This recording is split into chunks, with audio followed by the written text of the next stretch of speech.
Olá! O Brasil já tem mais de 1.000 cidades com casos registrados de Covid-19.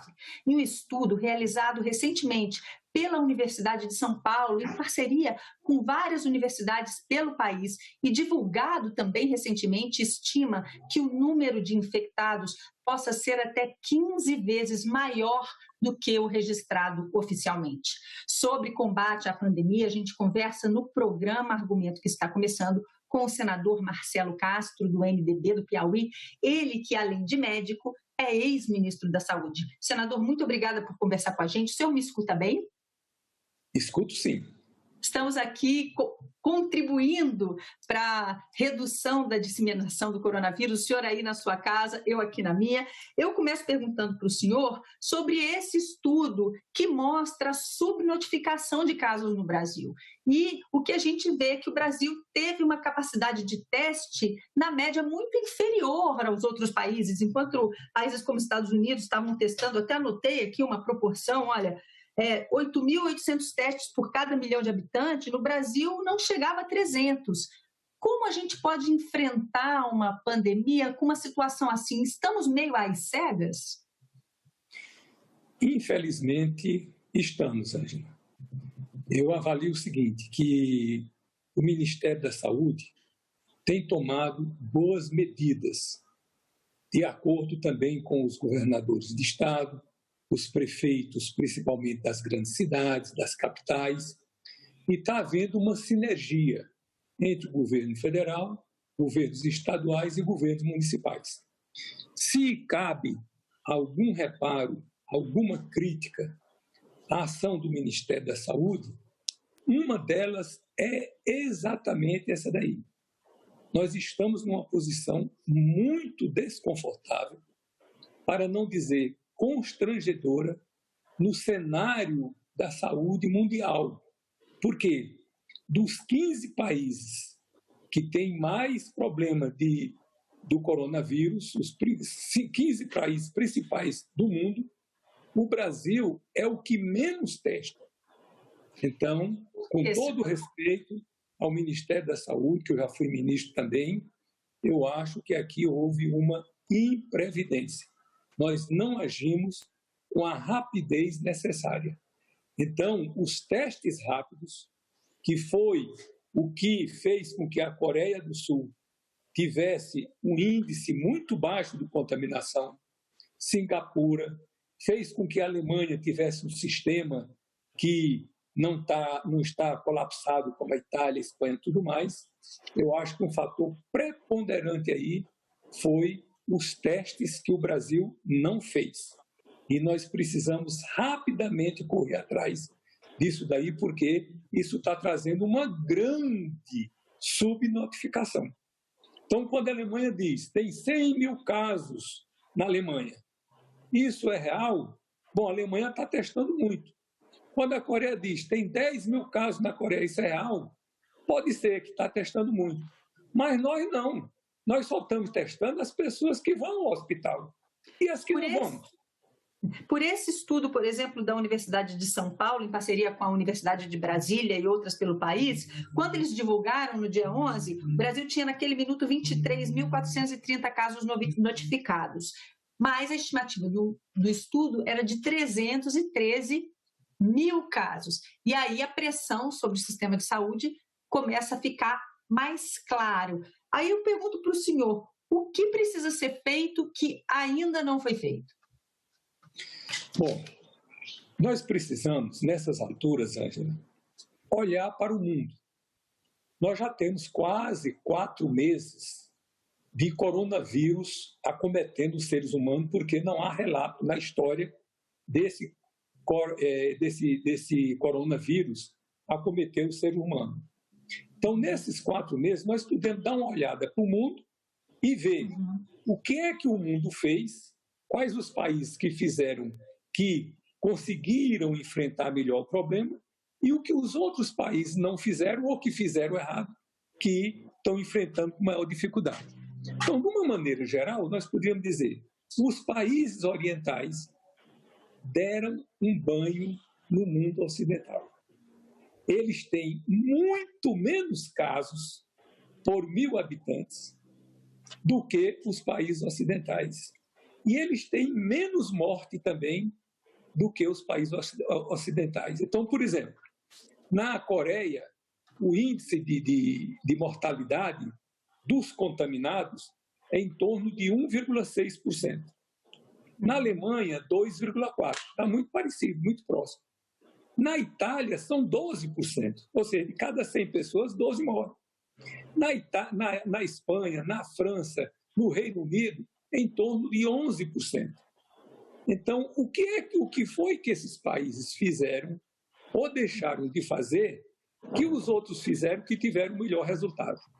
Eu acho que a grande lição que nós tomamos de tudo isso é a seguinte: o distanciamento social é fundamental e ele tem que ser feito precocemente, porque esse vírus se transmite em progressão geométrica, ele é uma exponencial, que se você não agir rápido, depois você não consegue controlar mais. Então, não adianta agir quando ele já espalhou, né, senador?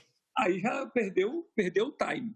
Então, o distanciamento social é essencial, tem que ser precoce, tem que testar as pessoas, que é o grande erro do Brasil, nós não estamos testando, e que é a grande lição que nós temos que tomar dessa pandemia. De hoje em diante, quando vier outra pandemia, 100% da população mundial vai ter que usar máscaras. O Brasil demorou para tomar essa medida? Mas demais. O Ministério da Saúde, infelizmente, orientou a larga mão, inúmeras vezes, que a máscara não protegia. Isso é de uma falta de conhecimento atroz. Eu duvido que você veja uma pessoa em Seul, em Singapura, em Tóquio, que eles não estejam de máscara. Por quê? Senador, o Ministério da Saúde, nesse primeiro momento, desculpa lhe interromper, dizia que tomou essa medida até porque faltavam insumos no Brasil. Então, o instinto, no primeiro momento, foi preservar as máscaras para os profissionais de saúde, e a falta de testes também se dá ao fato de que, quando foram comprar, já não localizava esse teste com facilidade no mundo, até porque todo o mundo estava comprando e produzindo os testes para si próprios, aqueles países que tinham capacidade de produção. Senhor, eu vi que o senhor reagiu assim, o senhor discorda? Discordo completamente. São justificativas para as providências que não foram tomadas devidamente. Olha, nós não estamos tratando com seres irracionais. Se o Ministério da Saúde tivesse dito, olha, a máscara é fundamental, agora você não pode comprar as máscaras nas revendedoras, porque elas precisam para o corpo de saúde. Vocês fabriquem suas máscaras em casa mesmo. Que é o que está acontecendo agora, as máscaras de pano. É o que está acontecendo agora. Então, os países que usam máscara, não só no Oriente, os fora do Oriente. Então, por exemplo, a Tchecoslováquia tem um índice de contaminação muito baixo. Por quê? Porque fez um distanciamento social precoce, está testando as pessoas e é proibido as pessoas andarem nas ruas sem máscaras. A Argentina agora, recentemente, baixou o decreto, só pode andar na rua de máscaras. Claro, isso é uma medida. Quanto custa isso? Custa zero. Isso é de graça. Uma máscara você faz em casa, não lhe custa nada. Isso é educação sanitária que você tem que passar para a população. Infelizmente. Senador, enquanto nós gravamos essa entrevista na manhã, né, dessa quarta-feira, finalzinho da manhã, existe todo um conflito entre a postura do presidente Bolsonaro e o seu próprio ministério no que adotou nesse último período. O senhor mencionou a crítica ao Ministério da Saúde em relação ao atraso, quando a pressão do governo federal é reversa, pela diminuição do distanciamento social, porque o governo está preocupado com o impacto econômico que esse distanciamento, obviamente, vai gerar sobre a economia brasileira, como está gerando na economia do mundo. Sua avaliação? A minha avaliação é muito clara. Quase todos os países do mundo tomaram medidas de isolamento social. Os que se deram melhor além das medidas de distanciamento social, porque em alguns lugares não foi isolamento, foi distanciamento social. Eles fizeram muito testes e usam máscaras. Então, se você pegar um país que tem um baixo nível de contaminação, tem uma baixa mortalidade, você pode afirmar com segurança: tomou as medidas de distanciamento social precocemente, fez testes e estão usando máscaras. Isso aí é essencial. Nós aqui no Brasil ficamos batendo cabeça, o ministro da Saúde, os governadores de Estado, o mundo científico, o mundo inteiro, a Organização Mundial da Saúde, todos preconizando o isolamento social. Uma coisa óbvia: por que o isolamento social? Porque se nós vamos nos contaminar, nós não podemos nos contaminar todos de uma vez. Por quê? Porque o sistema de saúde do Brasil não tem muita folga. Se um governador precisa fazer um hospital numa região de 100 leitos, ele não faz um hospital de 200 leitos. Então, para as doenças normais que acontecem todo dia, derrame cerebral, AVC, infarto, câncer, tudo mais, para essas doenças normais, o sistema já está funcionando ajustado. Se vier uma sobrecarga muito grande, não há sistema, não é só o Brasil, não. Nova Iorque, a capital do mundo, não resistiu. Os países ocidentais da Europa, que são os países mais desenvolvidos do mundo, não resistiram. Nós não iremos resistir. Então, nós temos... O que é que nos aguarda aqui no Brasil? Eu peço que olhe os números dos Estados Unidos. Os Estados Unidos hoje têm quase 30 mil mortos. Os Estados Unidos hoje têm 600 mil contaminados. E a coisa lá ainda está evoluindo.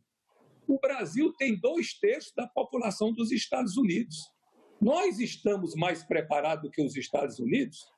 Olha, uma coisa nós levamos vantagem, é que nós fizemos um isolamento um pouco mais cedo.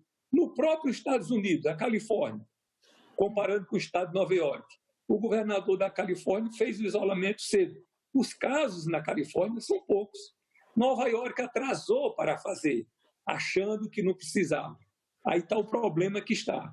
Então, a hora de agir com o isolamento, isso é fundamental. Então, o isolamento ou o distanciamento social são primordiais. O time para fazer isso, a precocidade, é mais fundamental ainda. E o mais importante de tudo, tem que testar para você saber quem está doente ou quem não está doente. Por quê? 80% das pessoas provavelmente não vão procurar os médicos dos que estão afetados. Porque ou não tem sintomas, ou tem sintomas muito leves, um desconforto, uma cefaleia, uma tossezinha, então você não vai ao médico. Então, você precisa testar as pessoas nas ruas para saber quem está contaminado ou não, porque esses que estão contaminados, que não vão procurar o médico, eles transmitem a doença. Então, eles podem contaminar os outros. E isso nós não fizemos. Nós estamos às cegas, essa é que é a verdade. Senador, muito obrigada por essa conversa. Nós conversamos neste programa Argumento com o senador Marcelo Castro, do MDB do Piauí, que é médico, ex-ministro da Saúde, e falamos sobre o combate à pandemia no Brasil. A você que nos acompanha, mais uma vez, muito obrigada por estar com a gente e até a próxima.